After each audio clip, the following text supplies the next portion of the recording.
Hi అండి, నేను మీ లక్ష్మిని.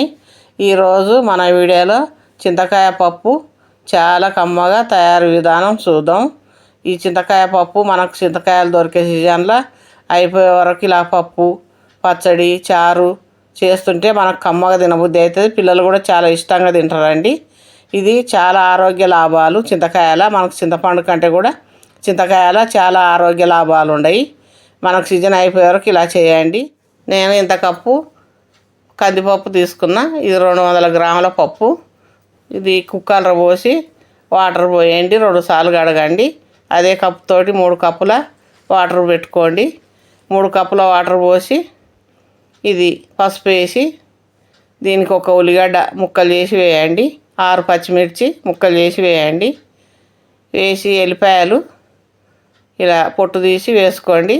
ఈ ఎల్లిపాయలు వేస్తే చాలా టేస్టీగా ఉంటుంది పప్పు.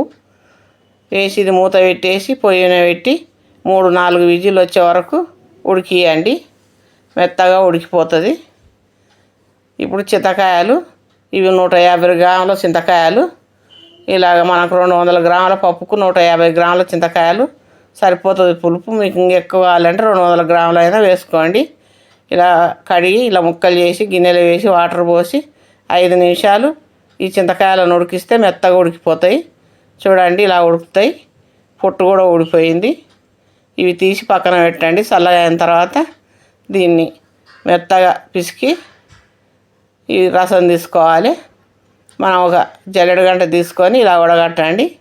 మనకు రసం వచ్చేస్తుంది. వేస్ట్ పైకి పోతుంది. ఇక చూడండి, వేస్ట్ ఇలా వచ్చింది.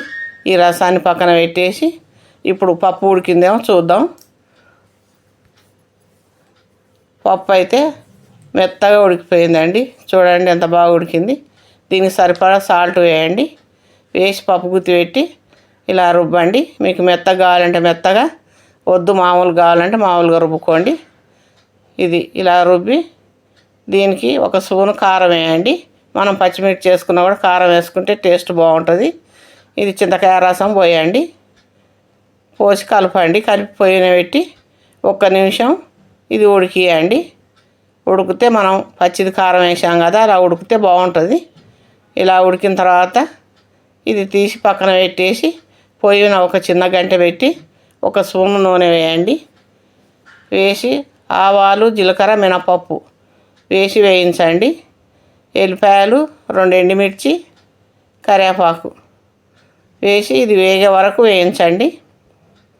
వేయించి ఇలా బాగా వేగిన తర్వాత పప్పులో పోసేయండి. పోసేసి ఇది కలపండి. ఇలా కలిపి మనం వడ్డించుకొని తినేయడమే. చాలా టేస్ట్గా ఉంటుందండి ఈ పప్పు.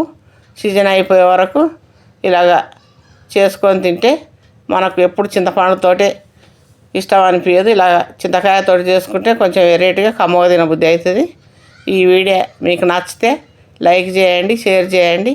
మా ఛానల్ను మీరు సబ్స్క్రైబ్ చేసుకోకపోతే సబ్స్క్రైబ్ చేయండి.